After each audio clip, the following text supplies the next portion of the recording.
Yo, yo, yo, what's going on, everybody? Welcome in to another episode podcast to talk about our favorite team, the Arizona Cardinals. Huge shout out to the people that are currently in the chat. We got Marty, we got Naeem, we got Money, we got Behave Ha. What's up, y'all? Appreciate you guys for being here. Do me a huge favor, smack up the like button here on your way in. Today, I got my guy, Ben Garcia. We're going to be bringing him in here a little later on.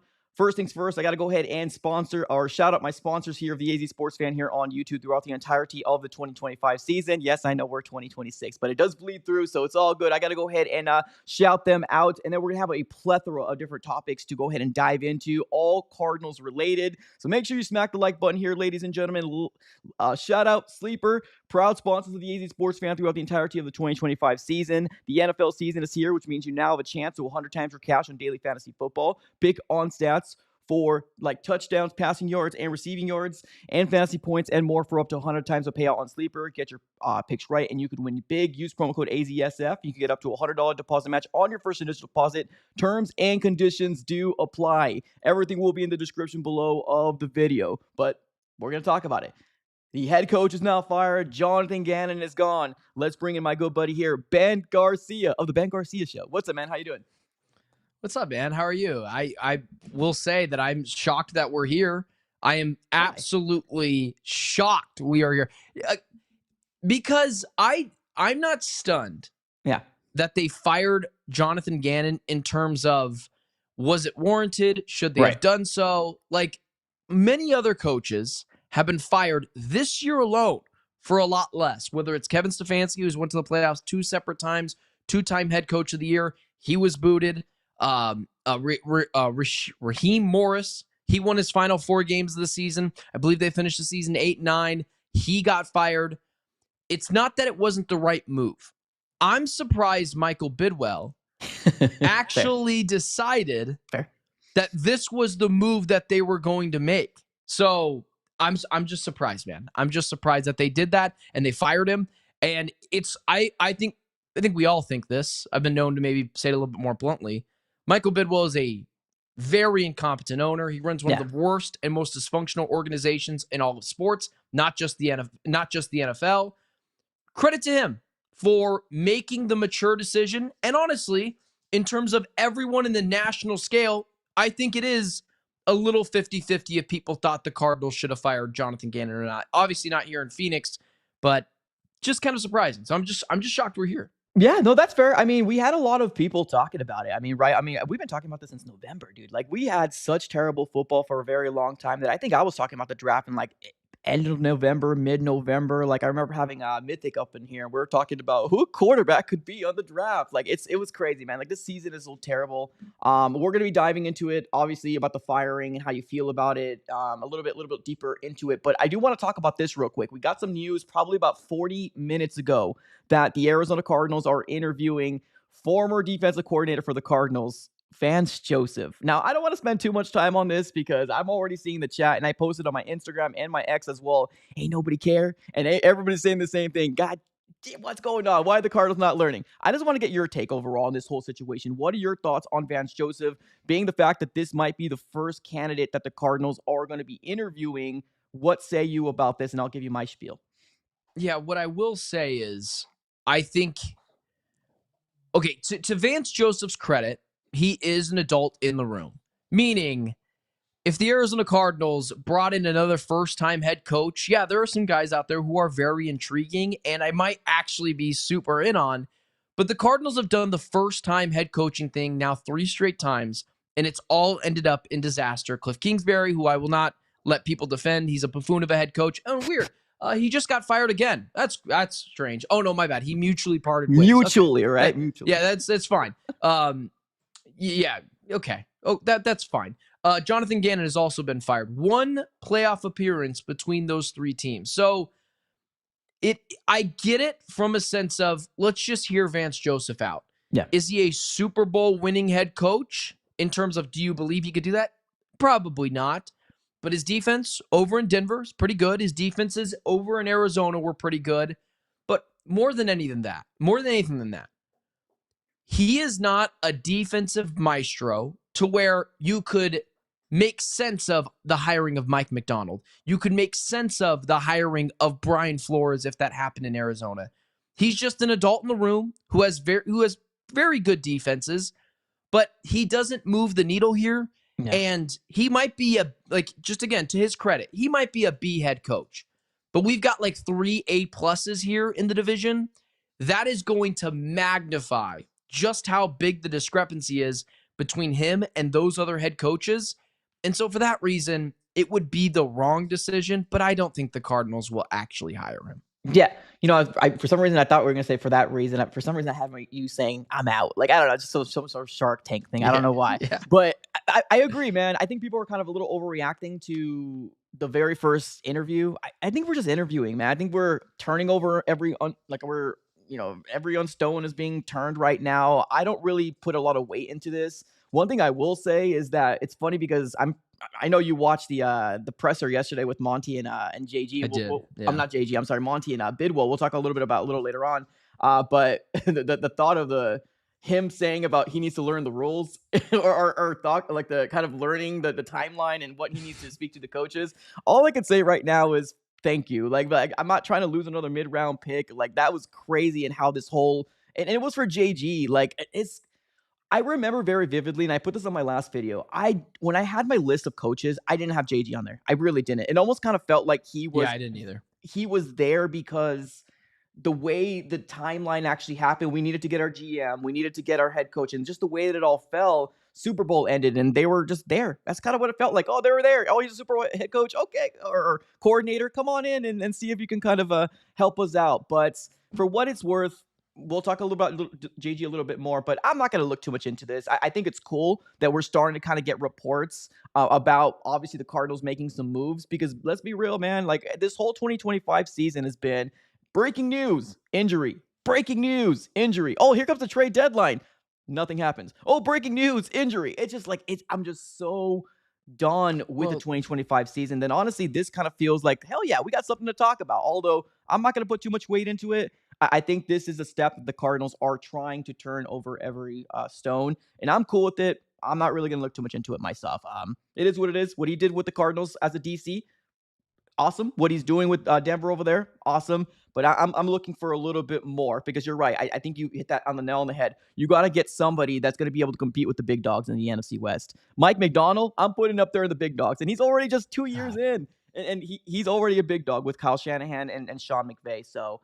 It is what it is. I want to talk about this, though. I want to move on over to just, I guess, thoughts of the firing real quick, because I know you mentioned it a little bit earlier, but I guess paint a picture on how you think this went down, right? Because how many reports do we see, right? The back and forth, either national or here, he's coming back. Oh, this is happening or this is happening. I've said this before, and I'll take this to my grave. I don't think anybody truly knew. They were just putting their best educated guess out there to really kind of figure out, oh, what's trends that have happened so far. Now, did somebody tell something? Maybe. I mean, I'm not going to come out here and say that nobody has sources. I'm pretty sure they do. But the only person that truly knew what was happening was obviously Michael Bidwell and Monty because he kept his job. But I guess, were you shocked?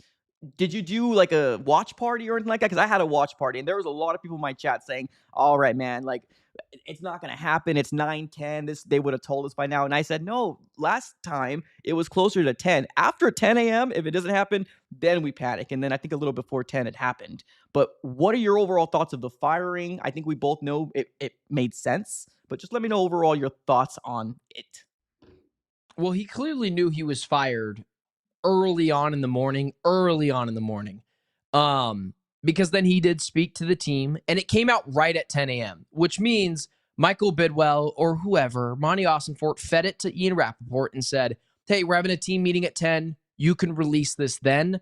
Don't do it until then, or whenever he talked to the team, 9 o'clock. But wait till we're done and do it right at 10. You could see the barrage of reports came right at around 10 o'clock. And so I think everyone knew. I was stunned, man. So I was out delivering coffee to my wife who was going back to work, and I got myself one. That is how good I felt about Jonathan Gannon sticking around as the head coach. And it's the other thing when it goes back to the Vance Joseph thing.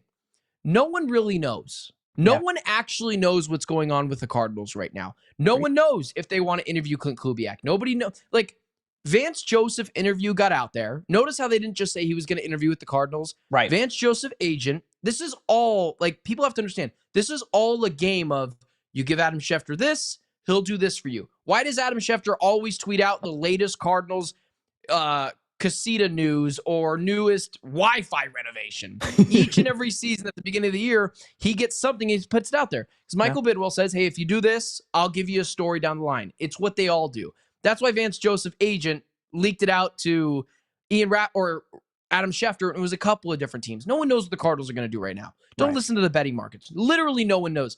Benjamin Albright, who I don't know a lot about, he seems like a good guy. He sounds like he's a friend of a colleague of mine and Alex Clancy. He was the guy coming out saying, hey, he's going to be back, and was pretty clear that he was going to be back, and then he was wrong. Ian Rappaport 2 weeks ago came out with a report that was like, JG's probably staying. Adam Schefter released, he's probably staying. And no one really knew. It's the one thing about the Cardinals that you can't put any stock in. Michael Bidwell, for better or for worse, doesn't let anything leak ever, whether it's injuries, whether it's trades. We didn't know. J.J. Watt had to break his own news that he was coming to the Cardinals. No one knew that was the case. And so, like, that's why I was a little hesitant, but I was like, it's not happening. Everyone is reporting he's probably back. I'm going to go get a coffee. Was driving on the way home, and I have a colleague text me, congratulations. And I thought, I was like, my child isn't born yet. What's going on? That's funny. And he goes, your coach. And just all he said. And I went to rush to Twitter, and I see he's fired. I was stunned. And, I got to be honest with you, because I feel like a lot of people are kind of backtracking a little bit on the Jonathan Gannon thing. I really bought into it. I thought he was going to be this stern, strong leader, this defensive mastermind. The players loved him. Darius Robinson is crying for him a couple of weeks ago. Jacoby Brissett is vouching for him weeks in advance. Trey McBride and Paris Johnson Jr., when they know he's already been fired, are saying he should get another year. Kyler Murray, who JG soft benched him, or really hard benched him. Kyler Murray put out a thing for him. Like, they loved him. And so that makes it even more surprising to me they got rid of him. And I was shocked, man. I really thought he was going to be the head coach next year. And thank God it's not the case, because even the biggest Jonathan Gannon supporter, which is like maybe his family at this point, if JG and Monty Ossenfort were going to come back next year, what would have made them had their job past last year? It would have just been a playoff mandate. Now, this team's not making the playoffs. Hell, Mike, they're not even close to third place in their division. So if you were gonna move on from next year, you might as well just start it now and not delay the process. So again, credit to Michael Bidwell for eating the money. On it, and he's just not going to be able to lease his third yacht. Really bad for him. Oh, not going to buy a fourth jet. Oh, woe is him. No, but I mean, it's true though, man. You're right. I'm glad you actually mentioned what you mentioned, because I've been saying it a lot on my show. It's like, because everybody always rushes into the comments. Oh, this person said this. I was like, okay, cool. I mean, but like, also keep in mind, like, you just never know. Let's wait and let's find out. Because I was just really hoping that JG, because let's be real, JG was very confident. And this is even on the Arizona Sports Show on Burns and Gamble. He came out and he's like, oh yeah, absolutely. We have conversations every week. But like, that just goes to show you, man, like that you just never know. And I'm glad. One thing that I will give credit to where credit is due, when Michael Bidwell came out and said the decision came down on winning, and he felt like we regressed. And I'm like, damn, hell yeah, good. I mean, and here's the thing, like, I'm probably going to talk smack about him sometime next year, and that's completely fine, right? But like, I'll join you. What he said and what Monty said, I feel more excitement about this season. Like, I'm like, okay, now we can see a little light at the end of the tunnel. Now, we don't know who that light is, right? But it gives us a little bit of light of hope, because like I said earlier, man, like, it gets draining. It gets to the point of like all these breaking news, and it's just injuries. The Cardinals really didn't do anything to keep this organization and this fan base engaged that next year was going to be any different. They were going to kick the can down the road. And the timeline just didn't make sense. You want to give JG his guy? Well, where that's coming from, right? The draft, when there's potentially two guys, and we're not in the top two, or even this free agency pool, or you're bringing Jacoby Brissett back, or it didn't make sense to me. So let's kick it and then fire them and just. I'm glad they did it. It needed to be done for the Cardinals, and now we can focus on 2026 and to see who potentially is the next candidate. Now, I want to talk about this real quick because there's a lot of people talking about Kyler because Monty Ossenfort also in the presser left it open to everybody's imagination, and this is what this organization does. They leave it open, right? They want to be vague. He said all options are on the table. I want to get your take on this Kyler Murray situation. Can he be QB1? Do you want him to be QB1? And just whatever, I'll let you go. Well, there's 15 different questions in there, and Yep. they all have to be answered. Do I want him to be? And it's funny because I tweeted out yesterday, the Kyler Murray, I think it was like the Kyler Murray era in Arizona has never been more alive. Whatever new head coach is going to come here, they could choose that's his guy.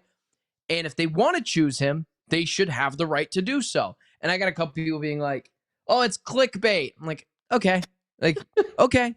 That's fine. It's fine. I understand that, if you want to think that that's the case, that's fine. But Monty Ossenfort didn't bench Kyler Murray. No. If Monty Ossenfort was telling Jonathan Gannon what to do with his team, he should be fired. Just like how Jonathan Gannon is in the war room and has the final say, and his name isn't Kyle Shanahan, he should be fired. There's a direct order of operations here. The owner owns the team and he hires the staff. After that, he doesn't do anything else. The GM supplies the talent. The coach coaches the talent. It was JG's final say to bench Kyler Murray. And he's gone now. The big bad man is gone. And here's the other thing. Do I want Kyler Murray to be the quarterback of the Cardinals next year?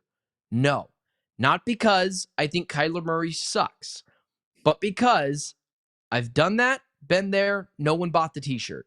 He does too much of this. My favorite Kyler Murray moment from this year is when he pulled the week 2 Houdini act, evaded 6 different guys about to sack him, then evaded a guy in the second level, and got 30 yards scrambling, getting into the red zone. And the very next play threw the ball directly to the other team. That's the Kyler Murray experience. The peaks are so high and the valleys are so low. However, if they bring a coach in here and they decide Ty Simpson, who should be no one's guy, and Dante Moore, they're just not really interested in that they want to bring back Kyler Murray and just take the best player in the draft, I get it, because you can do a lot worse than Kyler. You can also do a lot better. It's what divides the fan base of some people think he's really good, despite, he's going to get potentially his third head coach, and, his third different crack at it. And then you have the other side that's like, no, it's time to move on.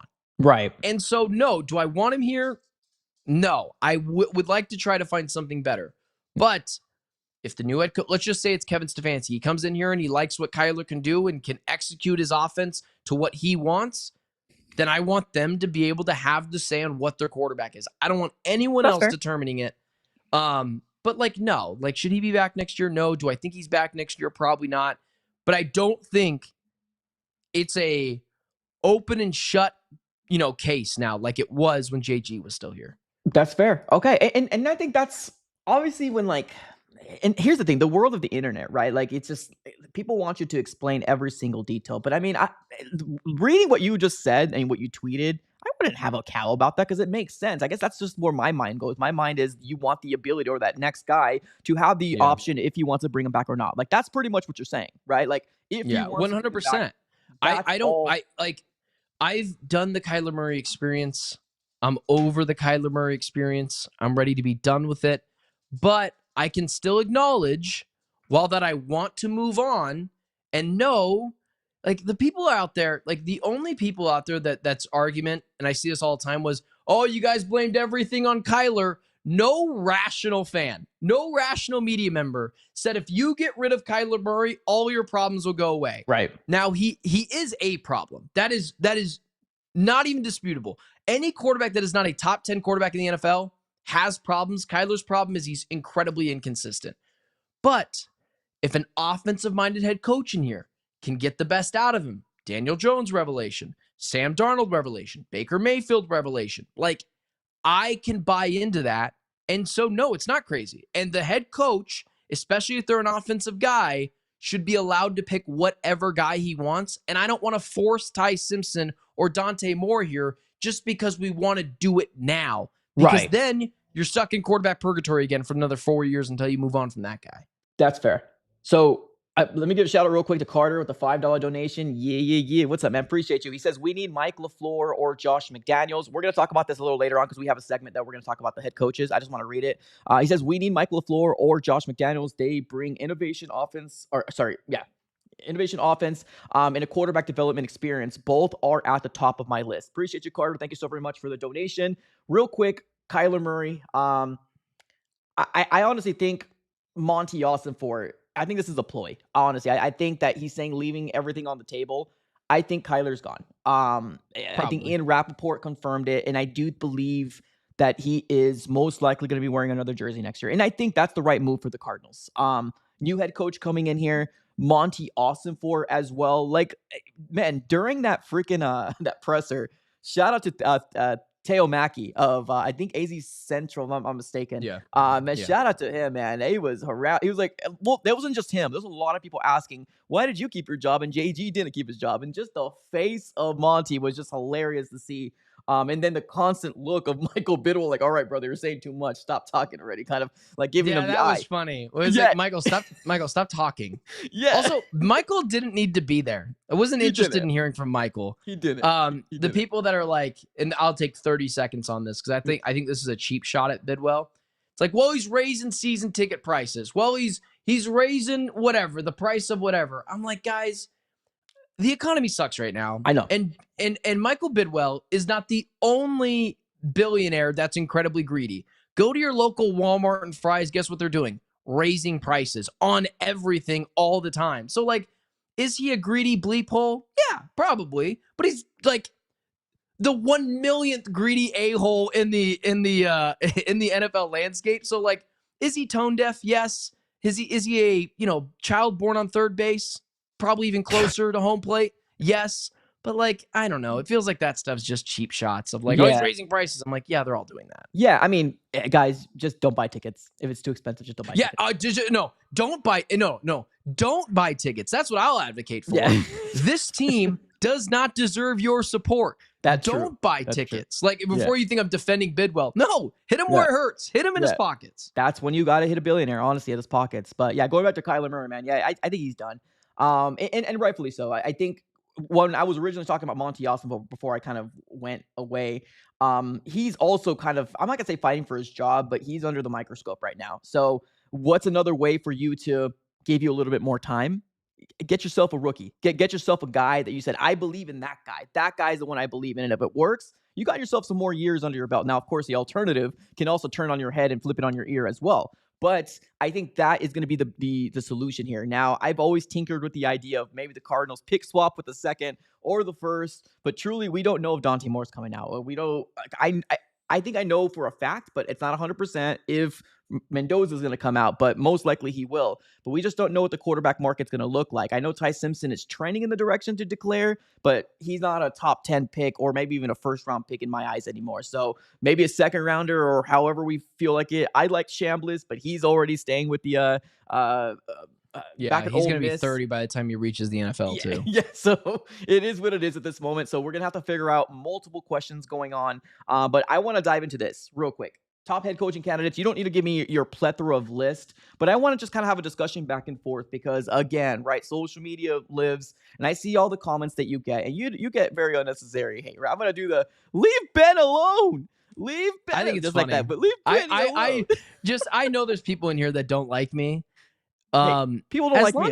As long as they attack me and not like my family members or my friends, like I don't care. People say honestly, the ruder people say, I actually find it funny. I'm like, how did my take make you so angry? It's like I didn't even think about it, Yeah, it's the world of the internet, man. I love them all. I really do love anyone that follows or watches the show. Even hate watches me. I love you. You guys are awesome. Let me know your top two candidates. right now, Ben. Let me know the top 2 candidates, and then we're gonna get into my guy Carter super chat. Oh, here comes Ben clickbait hot take guy. I know this is crazy. I know this is nuts. Wait, let me record it. There's a 2-time coach of the year on the market who is the only head coach to take the Cleveland Browns to the playoffs, not just once, but twice in the last, I don't know, millennium. And there's one head coach on the market that has potentially seen an organization even worse than the Arizona Cardinals and succeeded despite it. I know he had Drew Petzing on his staff. I know some of you guys really think that that's like he was there. I'm like, okay, well, I don't know if that's like the cheese touch and where, he's infected now, but I think Kevin Stefanski would be the perfect ideal fit for the Cardinals. Not because he could be like the greatest head coach ever, because I think like you can make strong arguments. Kubiak, Flores, maybe even LaFleur, like are more high level guys. But I've seen the floor of Stefanski. Yeah. And that is, he is at least able to get the Browns to the playoffs twice. 2-time coach of the year. Oh, and also multiple teams are trying to interview him right now. What does that say about him and not guy on the internet who thinks they know everything? The Cardinals have already tried the first-time head coaching thing. It did not work 3 straight times. Cliff, Wilkes, Gannon. I would like an experienced head coach to come in here who has seen dysfunction worse than this and try to come in and fix it. Okay. I don't think that's a hot take.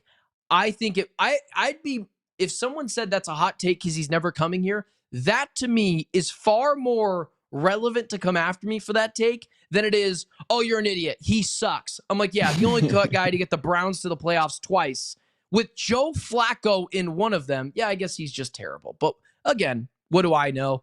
Who's your next one? And then obviously Clint Kubiak. He'd be very enticing. He's the guy that I think like, because here's what's most interesting about it. And I think you can make a strong argument to me that he should be over Stefanski because you can help out your team and hurt the Seattle Seahawks in one fell swoop. You can hurt their offense, and who knows, maybe Sam Darnold isn't as great as he played this year. I know it's been 2 straight years, but Kevin O'Connell and Kubiak might just be super smart coaches. I think you allow him to come in and select his quarterback. Then I might be even more in on Dante Moore. Not Ty Simpson, but Dante Moore. Okay. To allow him to get the best traits out of him. That's really interesting. Is it super likely? No. Because the Cardinals are not a prime destination for this one reason. I think the roster is actually a lot better than some people give it credit for. It's the fact that you are coming into a coaching division with Shanahan, McVay, and McDonald, and I think that turns a lot of people off. Yeah. But if you could bring him in, knowing exactly what's going in with Mike McDonald's offense or defense, and also hurt their offense in the same fail swoop, that's really, really enticing too. And then there's some other guys, but those are my top 2. Those are my top 2 guys that are available right now. So that's fair, right? Yes. Okay. And then I would send Arthur Smith to the moon right now. If there's any case. I'm not even going to talk. Don't even mention his name. Why he was even, I'm not even going to talk about it. I would send him straight to Alcatraz for his crimes against football humanity. Him and Oso Ighodaro. Don't even bring his name. Okay, so we're going to get to Carter's super chat. Carter, I will get to you. I promise I will. And we're going to dive into it.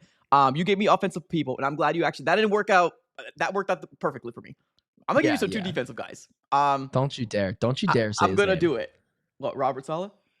Yes. Give me freaking Robert Saleh. Now, yes, here's the thing. I know the Jets didn't work, right? But it kind of is the same argument for, and now, yes, he didn't take him to the playoffs, and now he's not the 2-time coach of the year. I get that. But I think there's something about Robert Saleh that I look at him and said, okay, I think you can truly get the best out of your team. It is. It's something. I compared him to that guy from 300. You know what I'm talking about? You ever seen the Yeah, I saw your tweet. I know exactly what you're talking about. Dude looks exactly like him, and I'm game, bro. I feel like he could go ahead and lead this 300 group of men to the playoffs. There's something about Robert Saleh. I feel so you're looking for a leader. You want a leader. Yeah. Okay. I thought JG was a really good. I thought JG was a really good leader.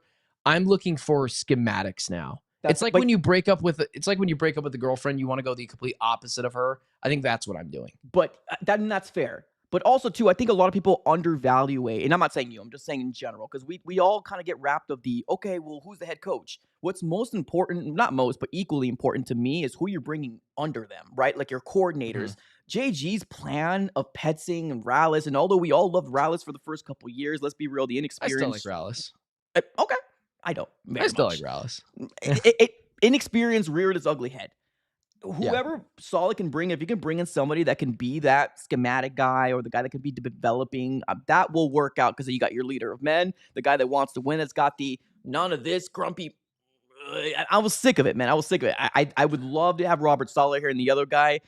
This one might be. I like Brian Flores. I like Brian Flores. It would have been John Harbaugh, but he's not available, obviously. But Brian Flores, I do believe if Brian Flores comes here, and I've seen people say, oh, well, that will work out for Kyler. He doesn't want Kyler. I promise you, first thing he would do is shoot him off to the moon. He would, if he didn't like Tua Tagovailoa, he's not going to like 5'10". No. Running Tua Tagovailoa. He'd send him and Arthur Smith to the moon immediately together. Just cuz. Here's the Brian Flores thing that I know people keep saying, and I wouldn't be against Brian Flores at all. Fair. Because, again, leader... I actually am 10 times more on Brian Flores than I am Robert Saleh. Fair. Because he actually he also succeeded in Miami despite their dysfunction too. Yeah. I don't mind Brian Flores. It just doesn't feel like that one's feasible at all because of the class action lawsuit that Brian Flores didn't name, but he is on the lawsuit, and Steve Wilkes is the one that named Michael Bidwell directly. So yeah. Which, might be true. But that's fair. I like the name. I get the antics on the outside of it all, but I feel like I would like that. You know would be perfect? A Brian Flores head coach with a Brian Dable offensive coordinator. Ooh, because now again, here's the other thing too, is like Monty has connections to Brian Dable from his time in New England. So keep your eye on that. Brian Flores has connections to New England with Monty Ossenfort. Yep. Those guys all overlapped at once. So if you hired Brian Flores, you'd get schematics on the defensive side of the ball. I want that. Yeah. Then you get the leadership. I think the players are gonna hate him, but you get the leadership. And then also you get the OC and Brian Dable, who I don't think people would hire right away. So I think you'd get a year or two with him, because he's already been fired as head coach. And I would be down with that. Let's go here, Carter. We are a little short on time here, so we're going to have to rapid fire this. Mike LaFleur, a guy from the Rams, big fan of him. I don't think he's quite ready yet. I have put him on my list for if you want to go the cheap route and an experience. I would put it there. Josh McDaniels, I'm not really in on anymore. But I'm gonna no one Josh McDaniels. He's been really quickly, Mike LaFleur, what's his position with the Los Angeles Rams? Yeah, offensive. Oh, he is. Mm-hmm. Oh, his name's Sean McVay. His name's Sean McVay. He did call the play. I think he called the last couple games. Last I heard, I don't know if that means anything. Oh, good job, good job. Yeah. The offensive coordinator of the Rams is Sean McVay. I wouldn't be against Mike LaFleur because of proximity to Sean McVay and because his brother's Matt LaFleur. So there's that too. But let's ease up on the offensive coordinator thing. The offensive coordinator, Sean McVay, and I don't think they'd miss a step if Sean McVay was the guy. But anyways, again. Fair. RC3 also, in the chat. Last couple of games, their offense hasn't been great, and Matthew Stafford's looked old. So there's the other thing, too. What the weird thing is about that last game, I feel like they were just playing with us, man. I feel like they were playing with their food, and then once they realized we're scoring points, they were just I don't think the Rams are very good. Really? I don't think the Rams are very good. That's for a different. Let's not even get into that. I think they okay. Just let me say before it's the Ben's hot take. All I'll say is they haven't looked good recently. That's true. And Stafford, again, this is a half-baked take, so don't come after me for this one. I don't want to put my name on this one, but they've been really concerning over the last couple weeks. I would not be shocked, and I would not be shocked if they lost in the first round because I thought Stafford looked a little old there the last couple of weeks, and the Rams peaked, I think, at the wrong time. But again, we'll see. So I also thought this at the beginning of the season, and I was wrong. So fair. All right, let's go with RC3. RC3 is going to close this out. He says this: Cards are not good in drafting QBs. However, both Kyler can go for a better O-line. Send Marvin Harrison Jr. for a pick too soft to get ready for a QB and draft a wide receiver. Real quick, what do you stand on Marvin Harrison Jr.? I know we had a conversation about it, maybe a couple months ago, like on a late night stream, when we talked about it. Are you on the train of potentially trading away Marv? Just keep it short. I'm not trading him for. This is another thing where people got mad at me. I'm not saying trade Marvin Harrison Jr. Yeah. I am saying you would be crazy not to take the phone call if someone called on him. Fair. If someone called and said, I'll give you a first round pick for Marvin Harrison Jr., done. Yeah. I'd do it immediately. If someone Yeah. called and said, I'll give you 2 second-round picks, I'd probably do it. Okay. I'm not just trading him to trade him, but if he was going to show it, he'd show it already. Here's the one statistic I'll leave it with you. This is the thing that I kept pointing out, and then people started to take it. Marvin Harrison Jr.'s got 100-yard game in his career. Michael Wilson has 4 this season. So Crazy. that's a statistic. It's a very good one too. Yeah, Michael Wilson, wide receiver 1, definitely no doubt. They all blamed Petzing, but Michael Wilson never had a problem in the offense. So. And that's one thing too. All the people that are like, "Oh, it's Kyler's fault." That's one of the things that really annoys me. But I stop humoring those people. Like whenever you post something, "Oh, Kyler's fault," it's just so stupid. But then people, those same people were really giant eye roll. Yeah, they were really willing to kind of throw another guy under the bus as well. And I'm not gonna come out here and say that Petzing wasn't at fault or didn't have some sort of fault. But it's just wild to me how double standards work. But the whole drafting of a QB, I know Rosen didn't really work out. Kyler, for what it's worth, is a good quarterback. Obviously, I don't want to ride out with them just because solid, where we at. Solid. Yeah, I would say solid. Okay, you're right. Solid quarterback. I would say maybe 15, 16, doesn't 17. Suck right? like people think you try to say he is, but he's solid. That's fair. Yeah, but it's time to elevate. I think we can get that guy if we do want to build around him. But other than that, I want you to let everybody know where they can find your work. I do have your channel pinned on my description of this video, so make sure you show them some love. But I'll go ahead and let you plug your stuff in. Yeah, I'm the host of the Locked On Cardinals Squad Show. We do that 2 times a week on the Locked On Podcast Network, host of Locked On Phoenix Suns weeknights. So you guys can see that, Locked On Phoenix Suns. And then, of course, I'm the host of the Ben Garcia Show at 8 a.m. Monday, Wednesday, and Friday, where I stream on YouTube. And you can follow me on all social media pages and tell me how clickbaity and stupid I am at Ben Garcia Show everywhere, at Ben Garcia Show, TikTok, Instagram, YouTube, Twitter. And if you listen, you want to tell me why you love me or tell me why you hate me, you can do that there, and I'll still kill you with kindness. There you go. And we got over 195 votes. I asked you guys in the chat, do you want Vance Joseph? 82% out of 195 votes saying no, they won't want Vance Joseph. So we'll leave it at that, ladies and gentlemen. Appreciate you all for tuning in. As always, make sure you check out my guy, Ben. Everything will be in the description below. But as always, you guys are all amazing. Have a great rest of your day. And as always, go Cardinals. Later, y'all.